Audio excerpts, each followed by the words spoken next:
Wade Davis is an ethnographer, a writer, a photographer, a filmmaker, a former river guide with degrees in anthropology, biology, and a PhD in ethnobotany, all from Harvard? Probably. In his soul, he is an intrepid explorer with a passion for this planet and its people. He is also a British Columbia native who has returned to us from some wild place. It is my pleasure to welcome Wade Davis back to Studio 4 to tell us more. Nice to see you again, cowboy. Hi, Fanny. How are you? I'm very well. You too? Great.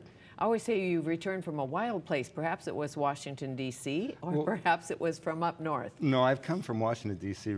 most recently, which can be wild, to be sure. Sure.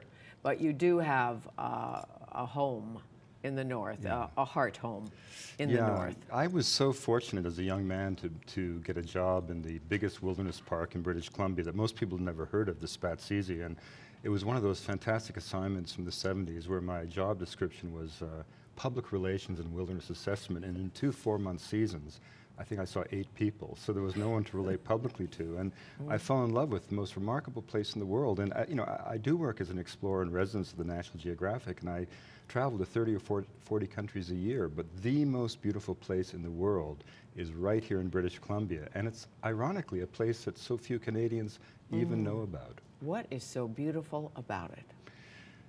It's a sense of the wild. You know, I recently made an IMAX film with Bobby Kennedy in the Colorado, in the Grand Canyon. And there's a river where 27,000 people go down it every year. It's 11 dams, its flow is controlled by technicians. It doesn't even flow into the sea. It dries up before it reaches its estuary. Whereas our biggest canyon in Canada, a place that most Canadians have never heard of, the Grand Canyon of the Stikine, has had less than 100 people get through it in all of history. No rafts ever made it. And amongst the really elite whitewater kayakers of the world, it's known as the K2 of whitewater challenges. You know, in the lower 48, I once wrote an article for the National Geographic about Northwest British Columbia, and I tried to put it in perspective for an American audience. And I found that in the lower 48, there's no place you can get away from a maintained road more than 20 miles away from a maintained road. The northwest quadrant of British Columbia, the size of the state of Oregon, has one road. You know, the Yosemite Valley, this iconic national park in the States, each year in 7 square miles hosts the equivalent of the entire population of LA. There's 15,000 people camp there every night. There are 25,000 criminal events every year, 600 car accidents. You know, our Yosemite, John Muir, who discovered Yosemite, came to the Stikine River in 1879. He called it a Yosemite 150 miles long. He named his dog after the river, and he didn't even see the rest of the hinterland. John Muir from Sierra Club. From the Sierra Club. Yes. And the amazing thing is that, you know, people in the States are always saying, you know, if only I'd known the Glen Canyon before it was dammed, if only I could have known Yosemite or the Grand Canyon before they were, you know, flooded with people and commercial development. And my answer is, you can. It's called British Columbia. And this is the most remarkable thing. I mean, few Canadians know it, but our 3 most important salmon rivers of the northwest coast, the Skeena, the Nass, and the Stikine, by some kind of wonder of geography, are born in the same meadows. And so in a single day, you can sort of walk around this stunningly beautiful place that gave rise to all the great First Nations, the Gitxsan with Suwatan and the Carrier associated with the Skeena, the Tahltan and the Tlingit from the Stikine, and of course the Nisga'a from the Nass. And yet here's a place where Shell is proposing to put 6,000 to 7,000 wellheads, each with a footprint the size of a football field, all to extract coal bed methane gas with a network of pipelines and roads in a place that most of us do not even know exists. And the implications of that are? Considerable. First of all, it implies a violation of one of the great last wildernesses of the world. And it's interesting, you know, of course I work for the National Geographic, so we're very deeply involved in the travel industry. The travel industry, Fanny, is a $4.5 trillion international business. The total capitalization of all mining companies in the world is less than $1 billion. Now think about it. $1 billion is actually a stack of $1,000 banknotes, roughly 248 feet high. $1 trillion is a stack of $1,000 banknotes 67.8 miles high. Okay. So what I mean by that is we're talking about an economic potential. So to defile these places is really rather like drilling for oil in the Sistine Chapel. obviously there are places where we need to extract oil and gas. There are places where we need to get minerals. But there are certain places that should be left alone, not only for environmental reasons, but because for economic reasons, these represent truly great potential. Like drilling for oil in the Sistine Chapel. Think about it. I know you support mining if it's well done. Totally. I know you're not anti-mining or not I'm anti-jobs. In fact, I'm a personal advisor to the Ray Hunt Oil Company, the biggest private oil company in the world. So where does this stand at this point, the proposition, environmental assessment-wise? Will it happen? Won't it happen? I think Shell has been actually very responsible. They've been reactive.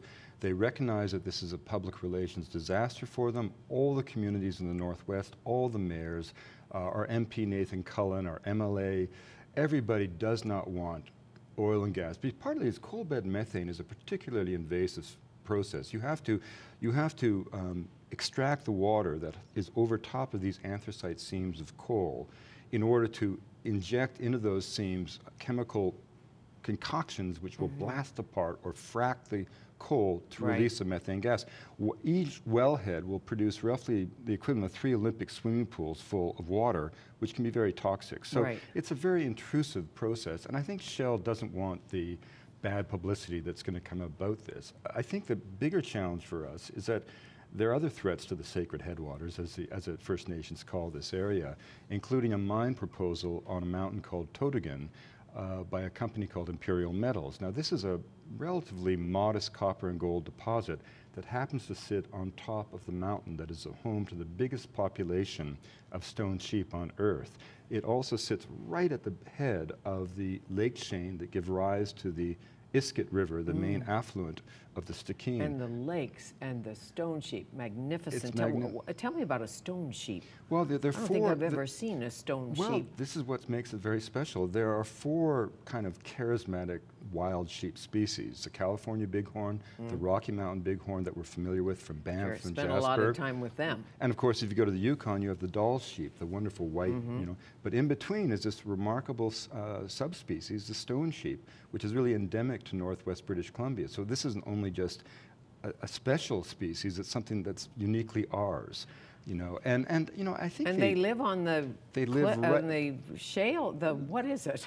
Well, they live on these vast escarpments. You know, this country, I mean, I love my country so much. You know, this is a place you could throw England and the English would never find it. You know, I mean, you know, the beauty of this place. And I'll tell you what really disturbs me is that we're about to do this and we don't even know about it. You know, I met with the Premier Campbell about this, and I actually like... You'll meet with him again today, by the way. I've actually been, you know, an admirer of him in many ways. And he was very sympathetic. But what shocked me was to realize that, by his own admission, he had never been to a quarter of the province. He had never been to the northwest quadrant of British Columbia, and he's not alone. Here's a great conversation I overheard. Politicians go where the voters are, right? not where the stone sheep. Let me tell you about a wonderful story.